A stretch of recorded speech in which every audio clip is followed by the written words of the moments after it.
Welcome to this explainer. Okay, I want you to picture something for me. You've just turned off the kitchen lights. The house is completely silent.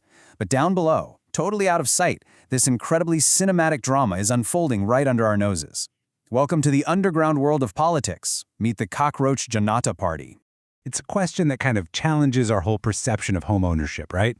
You might pay the rent or the mortgage, you buy the groceries, but who truly rules the kitchen once those lights go out?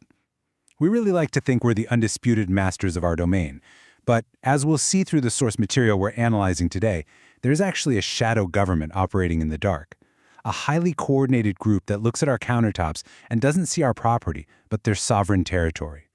Section 1. The Underground Political World. The Gathering. So, to really understand them, we need to formally define exactly who we're dealing with here. Imagine a cinematic, low-angle shot of your dimly lit kitchen floor. What you're seeing isn't just a random scattering of pests, it's a highly organized gathering. We're talking dozens of animated political figures moving with absolute purpose, all congregating around a makeshift stage, like a sugar cube podium. This is the Cockroach Janata Party, or the CJP. Our sources describe them as a highly organized underground political faction, instantly recognizable by their tiny political caps. It's this brilliant symbol of their bureaucratic organization. But their real defining feature? An absolutely unwavering commitment to kitchen floor dominance. This isn't just about grabbing a quick midnight snack, it's about territorial control. They literally operate with the sophistication of a seasoned political machine. And their entire platform is built on this one undeniable truth. They are the ultimate survivors. They aren't out here running on economic reform or foreign policy, you know? Their foundational identity is pure resilience. I mean, they've weathered absolutely everything the world has thrown at them for millions of years. And now, they bring that battle-tested survival instinct directly to the linoleum of your kitchen. Section 2. The Party Manifesto. Midnight Rallies. So how exactly do they mobilize their base?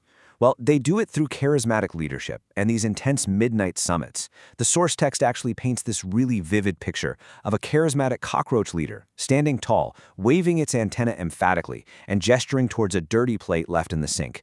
This isn't just foraging, it's a full-blown political rally. Their manifesto is simple: survival at all costs, unlimited access to kitchen counters, and zero fear of slippers. Free crumbs for all is basically the ultimate populist message, perfectly tailored to win over the masses. Because honestly, who wouldn't vote for free crumbs? They're promising not just sustenance, but total liberation from fear. The absolutely crucial point here is summarized perfectly in this quote from the source: survival at all costs. That right there is the beating heart of the CJP. While other political entities out there might compromise and negotiate, the Cockroach Janata Party operates entirely on this single, ruthless, unyielding philosophy. Every midnight rally, every quick dash across the floor, every hidden nest, it's all driven by this one mandate. It dictates their whole political and operational strategy. Section 3. Facing the ultimate enemy. The human opposition.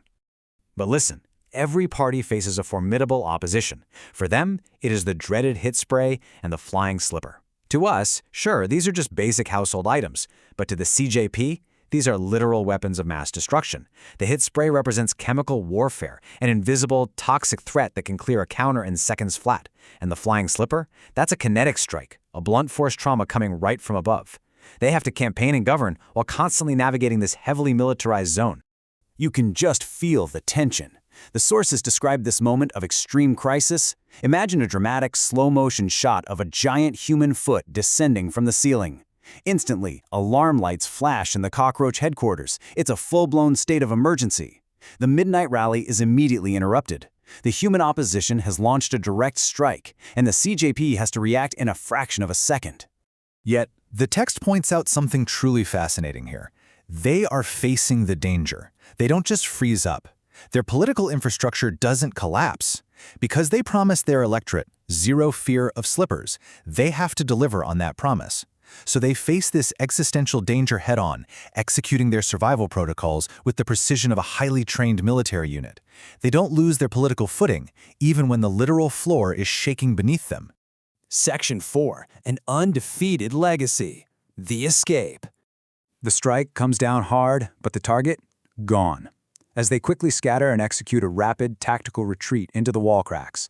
Looking back victorious, their party logo fades in, a cross slipper and a broom. Think about how absolutely brilliant that is from a branding perspective. They've taken the very weapons used to oppress them, the slipper and the broom, and totally repurposed them into a triumphant emblem of their own resilience. It's this constant visual reminder to their followers that they faced the opposition's heavy artillery and just walked away unscathed. And that really leaves us with this unavoidable conclusion. Despite the relentless attacks, despite the chemical sprays and the descending giant feet, the Cockroach Janata Party remains completely unbothered. They are unstoppable, undefeated. As long as there's a single dirty plate or even just a stray crumb left on the floor, their political machine is going to continue to churn in the darkness. I want to leave you with this final, kind of ominous quote directly from our source material. Governments may fall, but the Cockroach Janata Party rules forever because they never die. It really puts things into perspective, doesn't it? We humans, we build our houses, we enforce our rules, and we genuinely think we're in charge. But tonight, when you flick that kitchen switch off and walk away in the dark, I want you to ask yourself, who truly rules your house? Thanks for joining me on this explainer, and hey, remember to always watch where you step.